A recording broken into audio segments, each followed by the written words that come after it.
But in the global business world, I believe that everyone here understands that English is the language of business. In Guadalajara, EGADE Guadalajara, we offer some courses in English. So if you want to join us, be ready to take at least 1 or 2 courses in English. Just to start, the topic for today's presentation is talent management in the time of Snapchat. And being a millennial myself, I, of course, follow Facebook, Instagram, and all other media. And I read comments on Facebook, just below the advertisement of this event, that says, oh, this is so ironic that the topic or the title of this presentation is in the time of Snapchat because Snapchat is already dying. I'm not sure if the person who wrote this comment is in this room, but I really, really appreciated that comment because it only shows us how difficult it is to follow all of the technological changes. And you know, being millennial myself, I follow some of the media, but there are so many new applications that I have never heard about.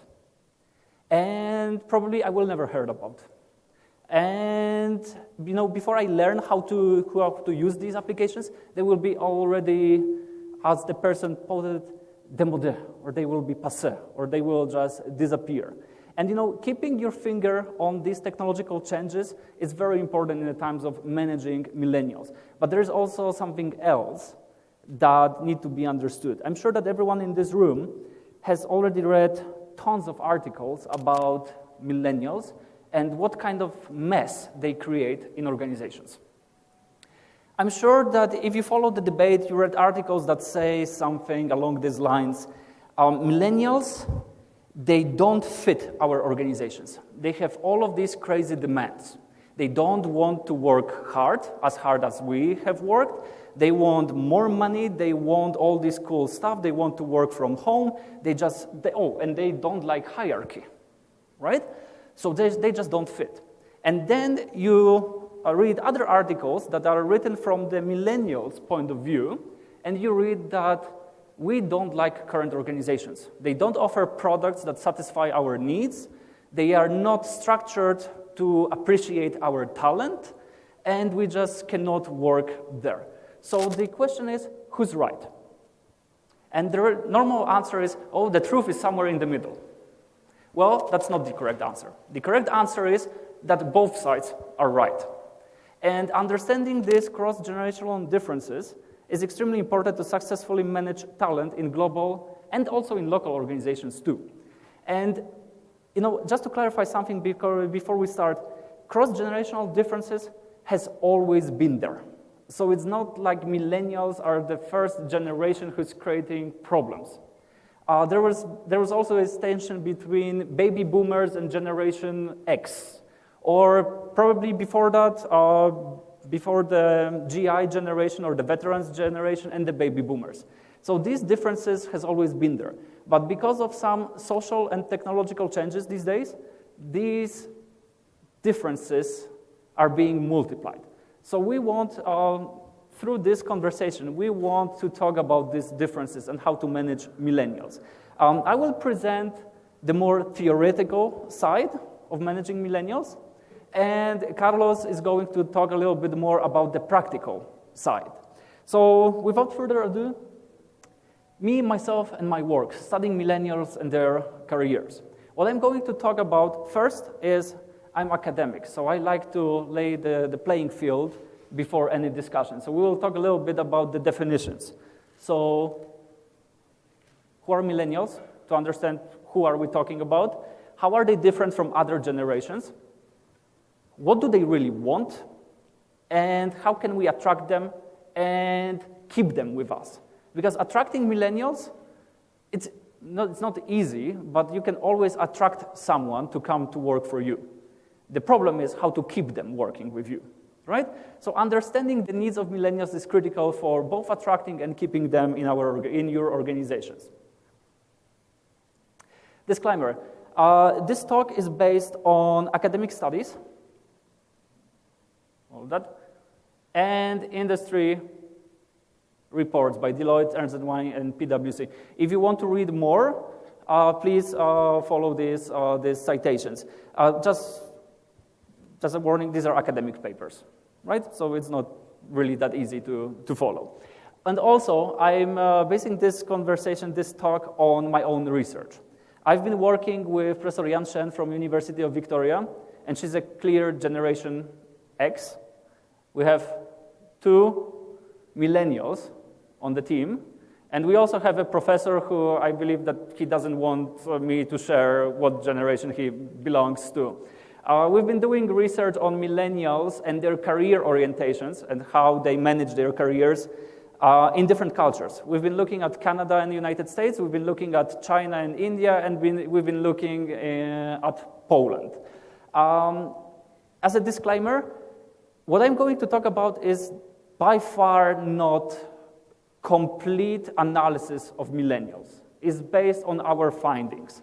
So if you want to know more, please refer to the previous studies, but I will share with you what we found. Okay, basic concepts and terms, because I'm sure that everyone has heard the terms like millennials, Generation X, baby boomers, right? But to understand who and what really is a generation, it's a group of people born and living at about the same time, roughly 30 years. And we see them as a cohort or as a group. But it's not enough. It's people who share the same significant experience and the same significant event that shaped their lives. Baby boomers, for them, they were born after World War II.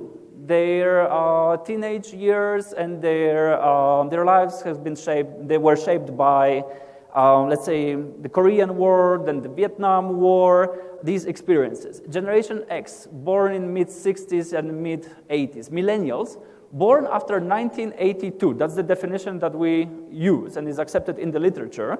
But you can see that this date can change a little bit depending on the country. So in China, we're talking about the post-1980 generation, so when the economic transition in China started. In Poland, we talk about generation of free Poland after the 1989 transition of the political and economic system. In South Africa, we're talking about the end of apartheid, right? In Taiwan, there's an interesting name, strawberry generation, for people born in around 1985, 1990. Do you know why it's strawberry? It's because they bruise easily. So they are very fragile, and they are not so resilient.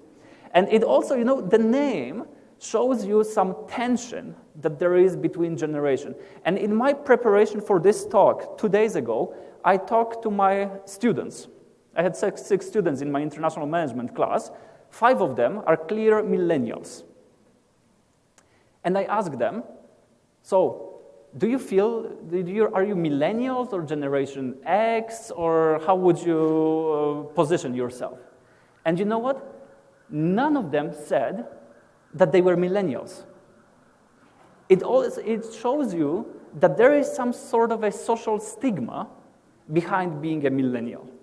That by this very name, it brings that you're lazy, you cannot fit into your organization, you have all of these demands, and you're just not going to be a good corporate member or organizational member.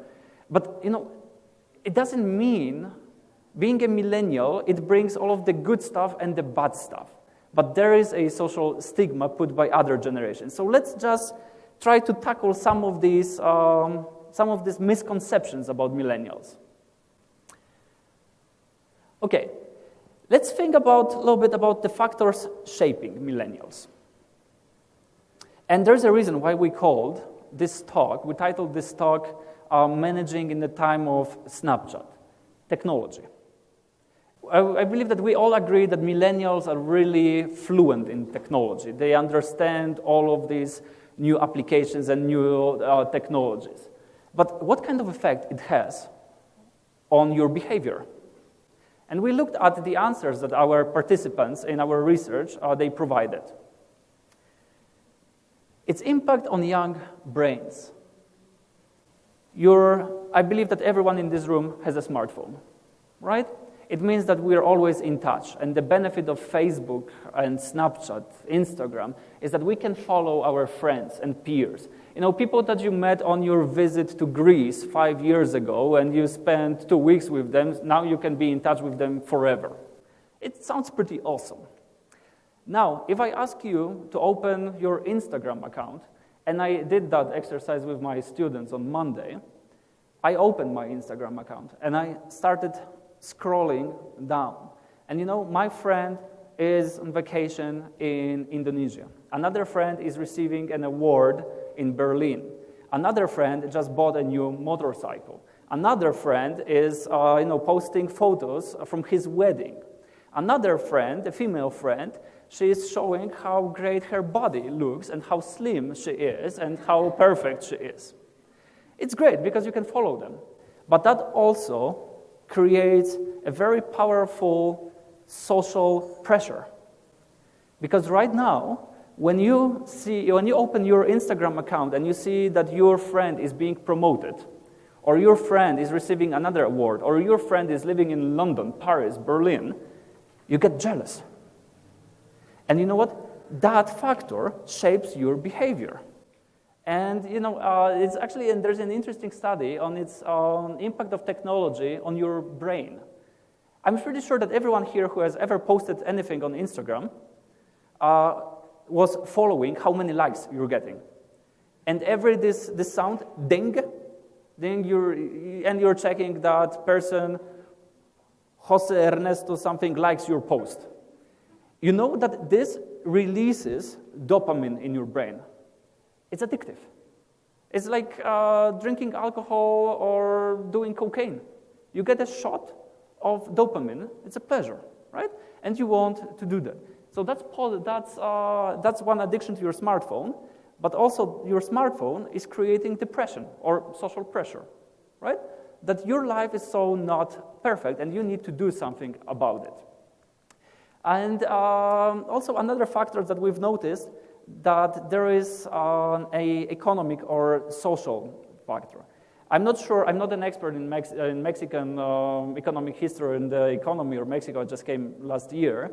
But in the States, in Canada, in Europe, the millennial generation, they came of age exactly the moment when the economic crisis started.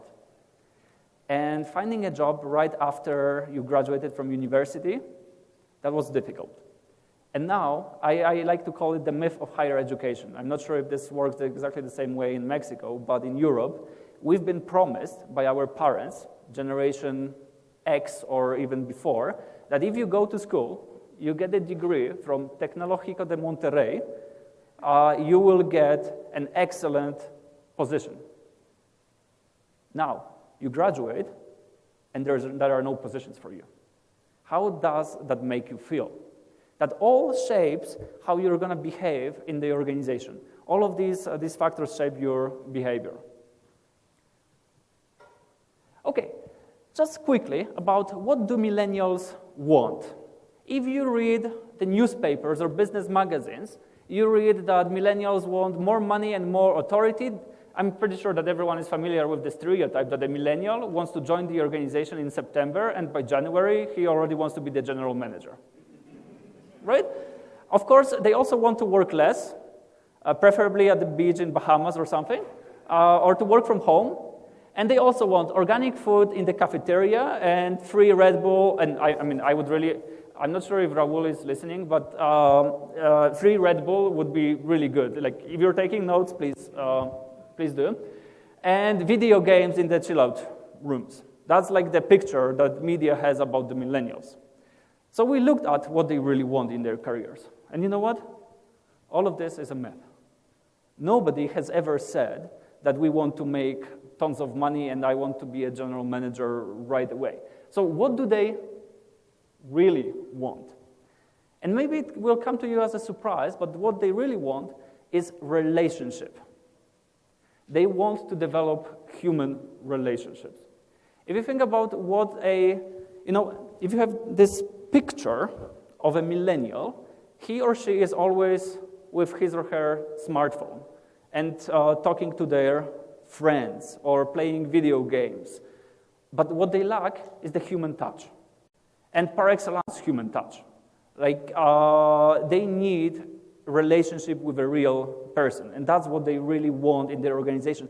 At the end of the day, if you're going to spend 8 or 10 hours in an organization, in one place, you want to interact with the people there. What they want is constructive feedback and coaching and mentoring. This can be put together.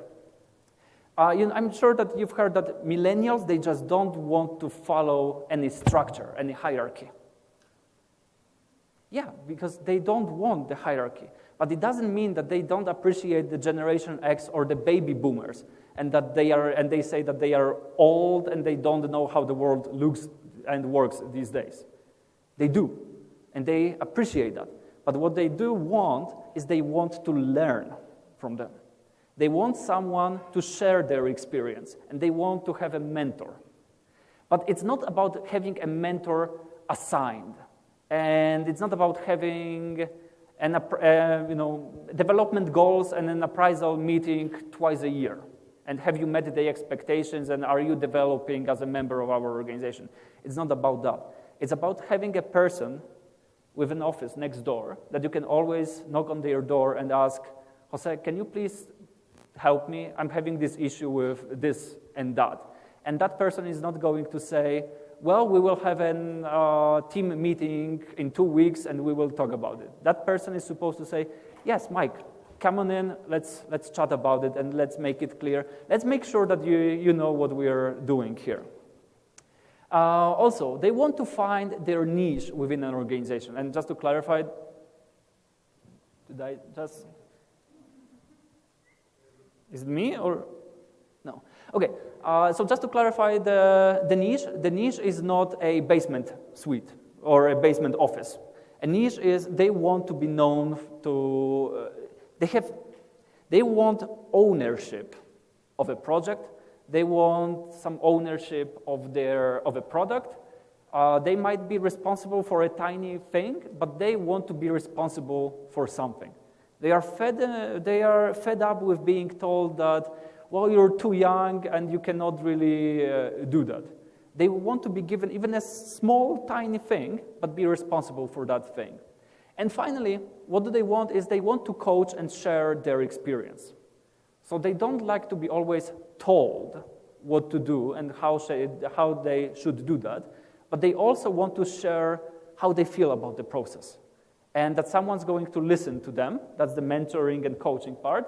And they also want to share their experience with someone new coming to the organization. And I have 2 quotes, interesting quotes from our study. Our study was qualitative, which means that we didn't crunch the numbers. We actually talked to real people. And for me, that was the tough part. Talking to people as a millennial, it's kind of weird. But we got this quote from people. And the interesting part in the first one that I highlighted is, I don't want to be a taker in life. And it's a powerful quote because it shows you that it goes against the mainstream media, that millennials only want to receive more and more and want to get more and more. They want to have some impact on their work and impact on real people. It can be a very tiny thing, but they want to be responsible for something. And the other thing, they want to discover themselves. I mean, it shouldn't come as a surprise that they don't know what to do. And I'm looking at the audience and I see people of different ages. And isn't this interesting that we need to decide about our careers when we're 18 or 19 and we don't know absolutely nothing about how the world works? But if you want to be an architect, you decide about that when you're 18 or 19 and you go to college. And then you're stuck in this career. But you know what? The most interesting people I know, they don't know what they want to do in their life, even at the age of 30. They keep discovering themselves. And here, always change, always try new things, always keep doing things that you never saw yourself doing. Because that's the nature of millennials these days. That they get, I'm not sure if any of you have ever tried to give your grandparents a smartphone.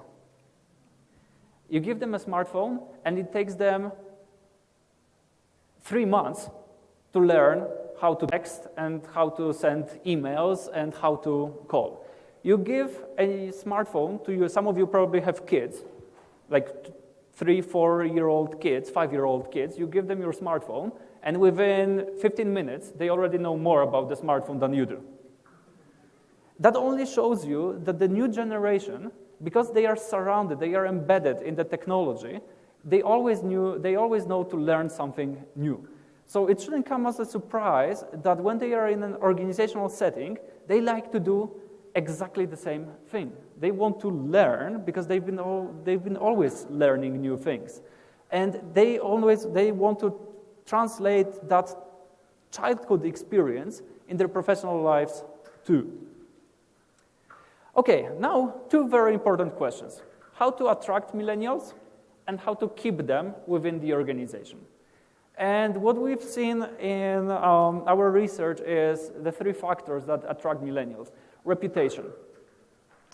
People talk, and that's always been true. But now, because of the technology, people talk it's more easily these days. And it means that if your company has a reputation for being a good employer, you will get more talent coming in. But if you're being known for being a bad employer, yeah, exactly. And competition is global. And in a different talk that I often give to students about the impact of technology and the changes in the world on the job market. Right now, we're here in Guadalajara, Mexico, but the top talent from Guadalajara will go and work in Silicon Valley, or will go to work in Houston, New York, London, Paris, whenever. And sometimes they will work remotely. So it doesn't mean that they have to leave the place, but they can work for a company, for an organization far away from here. The other thing that we've noticed, and many people complained about this, be realistic. And my favorite, not a quote, but an exaggeration, a joke, that we want to hire someone, we need a 25-year-old intern with a master's degree and 10 years of experience. And you know what? It sounds pretty funny, but there are people on the market who are just like that. They fit the profile. They started working early. By the age of 25, they have 1 or 2 master's degrees and many years of experience. They speak many languages. Now the question is, are they going to join your organization to work as an intern for 2 years? And then maybe after 2 or 3 years, they will be promoted to a junior assistant of an analyst something. Of course, that's not going to happen because of all of the changes that we've seen before. And finally, be proactive. Many of the millennials that we talked, they, at the age of 23, when they were graduating from university, they already had a job, right?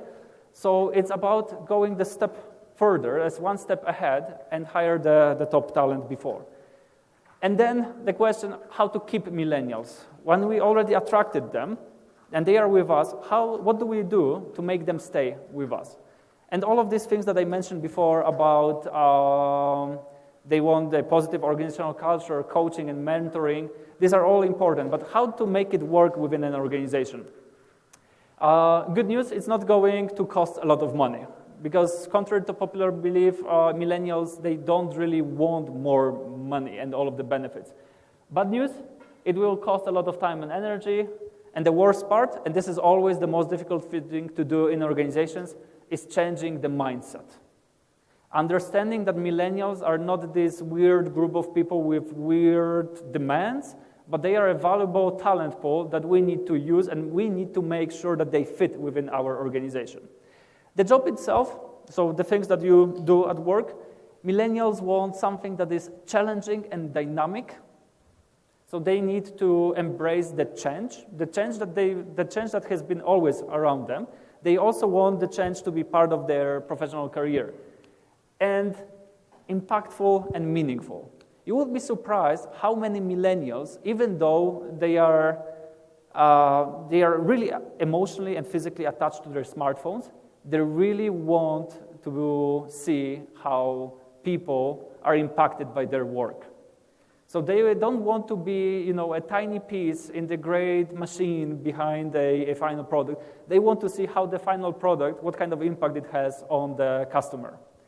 For them, it's actually the very important thing. In terms of the career, so the steps that you take in the organization, they want it to be structured, planned, and clear. So the idea that, maybe you will get promoted in 2 years, and then maybe you will be promoted in another 2 years, and then maybe. No, they don't like the maybe part, right? You need to make it absolutely clear. And finally, the people and the organization. The people. Age, seniority, fault lines exist.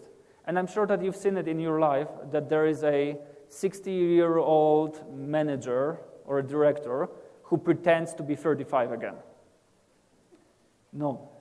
And, it doesn't take, millennials, they can see and they can sense when people are ingenuine, right? And it's not like they don't appreciate seniority and experience. At the contrary, they do. So make sure that you take age and make it your advantage. And finally, the organization, positive organizational culture. If you think that organization should be about a large bamboo stick as a main motivational tool, yeah, you need to rethink that if you really want to work with millennials. So these are the results of our study based on Canada, US, India, Poland, and China. But this is the academic study. Right now, let's hear from someone who's really managing people. Carlos, the floor is yours. Thank you. Gracias. Mike, you spoke about different places around the world, but what about Mexico? Specific studies about Mexico and millennials, because, for an example, diversity is not the same here as in the United States. Probably there is about color or culture. Here is probably more about LGTB or other different diversity, probably, bringing some indigenous people working into the workforce. So is there anything or any study that you have for Mexico? No sé, ¿hay algo en México que exista? Porque no creo que sea lo mismo un millennial que vivió en Estados Unidos que un millennial que creció en México. Y no creo que podamos atacar igual a un millennial que nació en China o que nació aquí. So the interesting thing that we found in our studies is we were hoping to see some cross-cultural differences, right? We kind of expected that millennials in Canada and millennials in China will be significantly different. And we kind of expected that China, being a more collectivist society, they would be more oriented towards the society. Canada being more individualistic, they will be more individualistic. It's the opposite way, accurate, in this particular case. If you're asking me if there's something very specific about Mexico that we should take into account, definitely yes, because all of these generated millennials is a very wide term for people born after 1982. But as I showed you, millennials in Poland are born after 1989. In China, born after 1980, because they are formed by a significant experience that changed their life. After talking to millennials in different places, it seems that it's not about political events or cultural differences. You might be surprised what was the reason, how people differentiate whether they are millennials or not, is the technology. When was the year when broadband internet access arrived to the country? Good point. Right? And when we were discussing this, people who don't classify themselves as millennials, they say, oh, I spent my childhood riding a bike and playing soccer. And millennials, they play FIFA video games, right? That's the difference how people put between millennials and non-millennials. I think that might be something to study in Mexico, and even looking at different regions. From what I know about Mexico, the north a little bit more industrialized, probably more upfront when it comes to the internet, new technology and all that. The south being a little bit, couple of years behind. That would be an interesting thing to study. But in terms of culture and indigenous communities, diversity, millennials as a generation, they have been exposed to all sorts of diversity. One of the things that differentiate millennials from Generation X or baby boomers is these days, if you have the money, you can jump on a plane and fly to Europe, then the next day fly to China, then go back to, let's say, go back to Americas. Yeah, you experience all sorts of diversity. And that creates this millennial mindset. I don't know if you want to add something about the communication you need to establish with the millennial generation or something else. One of the things that I've read recently about millennials and communicating with millennials, they like to know why. To answer this question, why are we doing this, right? So if you're, and that kind of refers to the questions about coaching and mentoring and all of these development sessions. If you just do it for the sake of doing it because the board of advisors or anyone told you that this is a great thing to do, and people don't buy into that because they don't understand why we're doing it, it's not going to work. I mean, it's not only with the millennials, it's with other generations too. Yeah. That just communication for the sake of sending an email because someone told you to send an email, because someone figured out that this is great to provide people with feedback. If you don't buy into this logic and the person receiving the email doesn't buy into this logic, it's not going to work. It's just a waste of time. And sometimes the communication is not even about what the studies show, it's not about the formal communication, but it's about the informal, the everyday coaching. You asked the question whether the coaching should be done by the people within the team or should it be done by someone coming from outside. I believe that coaching and mentoring should be done by the person inside, the person that you work with every day, because that's the person who knows you. Even the best psychologist who comes and has an interview with you for a couple of hours is not going to have the same sort of insight that your boss, your supervisor that works with you every day. And you really want to learn from someone who knows what it means to be in this team, in this organization. Great. Thank you very much. Thank you, Mike. Nicely done.